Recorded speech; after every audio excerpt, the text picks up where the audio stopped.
Hello everyone, good morning everyone.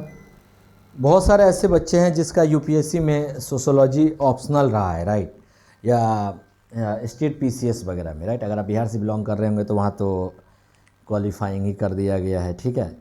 और ऐसे में अगर सोशोलॉजी जैसे सब्जेक्ट से अगर आप पीएचडी कर रहे हैं या आपका इंटरव्यू या डेमोन्स्ट्रेशन देने जाओगे अगर आप बिहार में, ठीक है ना। तो इन सब चीज़ों में आपको बेसिकली ध्यान यही रखना है मेरे प्यारे बच्चे, है ना। बेसिकली ध्यान यही रखना है कि किस किस सेगमेंट से क्वेश्चन पूछा जा सकता है, क्योंकि इंटरव्यूअर आपको परखता है ना। आपकी नॉलेज का टेस्टिंग भी यहाँ पे होगा, और क्योंकि भाई यहाँ पे कोई एग्ज़ाम तो हुआ नहीं, आप डायरेक्ट आपका इंटरव्यू है, इंटरव्यू के बाद आपको कुछ लेक्चर देना होगा, ठीक है। Then that will decide your thoughts, your temperament, right, है ना। so that how you will be select there and then you will become a assistant professor on the contractual basis, right. Okay, so in this video already I have decided some questions, I have framed some questions for the sociology subject, right. Okay, so if you are really watching this lecture, right, okay, please write in the comment section and please subscribe this channel, okay। आप channel को subscribe कर लीजिएगा, ठीक है ना। देखो, यहाँ तो सोशोलॉजी की बात करें मेरे प्यारे बच्चे, सोशोलॉजी में क्या होता है, असिस्टेंट प्रोफेसर इंटरव्यू डेमोन्स्ट्रेशन के पैनल में आपसे देखो theoretical clarity, current social issue और रिसर्च मेथोडोलॉजी के ऊपर जो है ना आपसे क्वेश्चन पूछेगा और आपको परखने की कोशिश की जाएगी।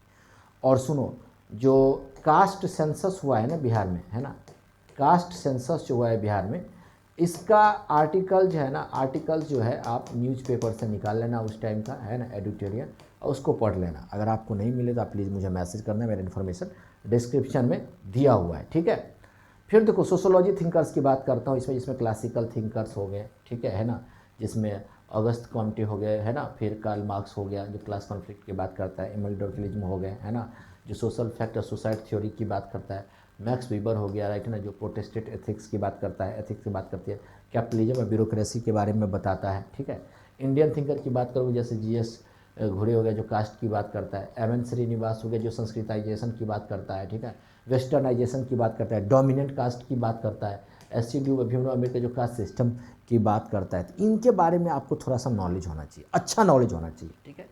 और इंडियन सोशल सिस्टम, अब बिहार के कॉन्टेक्स्ट में अगर आप देखोगे, है ना, तो यहाँ पे कास्ट एंड क्लास की बात की जाएगी, वो भी स्पेशली बिहार का जो कास्ट सर्वे है ना, इसके आधारित जो समाजशास्त्री क्या प्रभाव पड़ा है, कास्ट पॉलिटिक्स पे क्या प्रभाव पड़ा है। बिहार में पॉलिटिक्स बहुत होता है ना, पॉलिटिक्स जो होते हैं वो कास्टिसिज्म टाइप का होता है। मैं यादव हूँ तो तेजस्वी बनना चाहिए मुख्यमंत्री, बात समझ में आ रही नहीं रहा है। अगर मैं भूमिहार हूँ तो भूमिहार बनना चाहिए, राजपूत हूँ तो राजपूत बनना चाहिए, समझ में आ रही कि नहीं आ रही बात।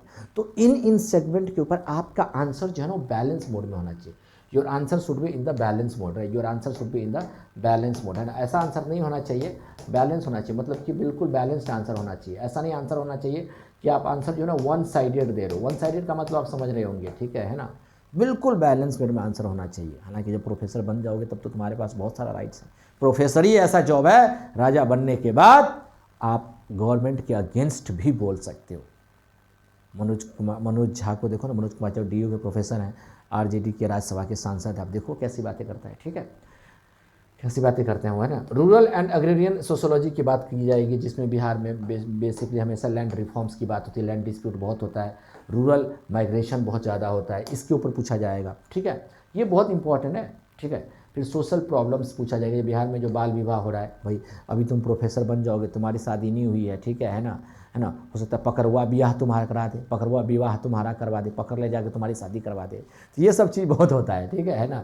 दहेज प्रथा, शराबबंदी प्रोविज़न है का सामाजिक प्रभाव और महिला सशक्तिकरण जैसे जीविका मॉडल्स वगैरह है। तो इस तरीके के जो मॉडल्स हैं ना, इसको थोड़ा डीपली पढ़ना बहुत जरूरी है, अंडरस्टैंडिंग डेवलप करना बहुत जरूरी है ना। ध्यान रखना, कुछ रिपोर्ट्स के आधार पर भी बात करना, डेटा एंड फैक्ट भी यूज करना, ताकि उसको लगना चाहिए कि आंसर परफेक्ट दे रहा है और सही बोलना, ठीक है। उसके बाद देखो, रिसर्च मेथोडोलॉजी की बात करता हूँ, है ना। रिसर्च मेथोडोलॉजी आपसे बेसिक्स कॉन्सेप्ट पूछे जाएंगे, जैसे क्वांटिटेटिव, है ना, और क्वालिटेटिव में रिसर्च में क्या अंतर है, क्वांटिटेटिव और क्वालिटेटिव रिसर्च में क्या अंतर है। डेटा कलेक्शन की बात की जाएगी, है ना, हाइपोथेसिस हो गया, सैम्पलिंग मेथड्स हो गया, है ना, और ऑब्जर्वेशन एंड क्वेश्चनेयर जो प्रॉब्लम्स होती है, इनके ऊपर आपसे क्वेश्चन पूछे जाएंगे, है ना। तो खैर इन दोनों में से किसी एक पे कर लेना, है ना। रिसर्च मेथोडोलॉजी तो आपसे एक क्वेश्चन हो सकता है पूछ लें, या तीनों से दो क्वेश्चन पूछ लें, ठीक है। अब देखो, अगर आप टॉपिक बनाना चाहते हो डेमो के लिए तो एक संस्कृताइजेशन के ऊपर बना सकते हो, जिसमें एम एन श्रीनिवास जो ये सिद्धांत जो दिया है इसके ऊपर आप फ्लो चार्ट बना करके आप इसको आसानी से समझा सकते हो, ठीक है। सोशल कंट्रोल की बात करें, इसमें फॉर्मल लाइक लॉ और इनफॉर्मल लाइक रीजनल फैमिली के बारे में बता सकते हो। सोशल स्ट्रेटिफिकेशन की बात करें तो इसमें समाज में असमानता के आधार पर जो कास्ट, क्लास, जेंडर को डायग्राम के थ्रू समझा सकते हो ना, डायग्राम के थ्रू समझा सकते हो। सुसाइडल थ्योरी की बात करें, ध्यान रखना बहुत ज़रूरी है ना। तो एमाइल डुर्खेम जो है इसके 4 प्रकार है, इगोइस्टिक, एल्टोरिस्टिक, एनोमिक और फैटलिस्टिक। इसके बारे में आप पढ़ा सकते हो। तो थोड़ा सा डिटेल तरीके से इसको पढ़ लेना, अभी भी टाइम है, ऐसा मत सोचना कि नहीं है ना। अगर शॉर्ट में तैयारी करना होगा ना तो कोई भी जो बंदा यूपीएससी का अगर जो ऑप्शनल पढ़ा रहा होगा ना सोशोलॉजी का, है ना, उनके नोट्स आप बाय कर लेना, उसके नोट्स को आप अच्छे से पढ़ लेना, 3-4 बार 5 बार पढ़ लेना। सुबह रात को बैठना, सुबह तक पढ़ लेना भाई। 8 से 10 घंटे 12 घंटे नहीं पढ़ोगे तो कैसे इतना आसानी से जॉब मिलेगा, ठीक है। फिर डेमो की तरह ध्यान, यूज रियल लाइफ एग्जाम्पल करना। बोर्ड पे वर्क जो भी करोगे तो मेन टॉपिक उसके सब डिवीजन को साफ साफ शब्दों में लिखना।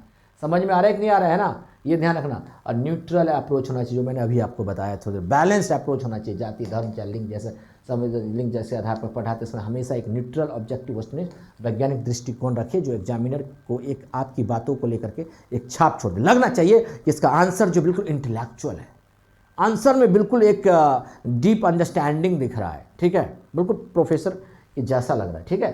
तो ये रहा। फिर भी अगर किसी बच्चों को कोई भी इन्फॉर्मेशन चाहिए है ना, तो you have to simple message on this number, please channel को सब्सक्राइब करना। बाकी सारी इन्फॉर्मेशन डिस्क्रिप्शन में दिया हुआ है, ठीक है ना।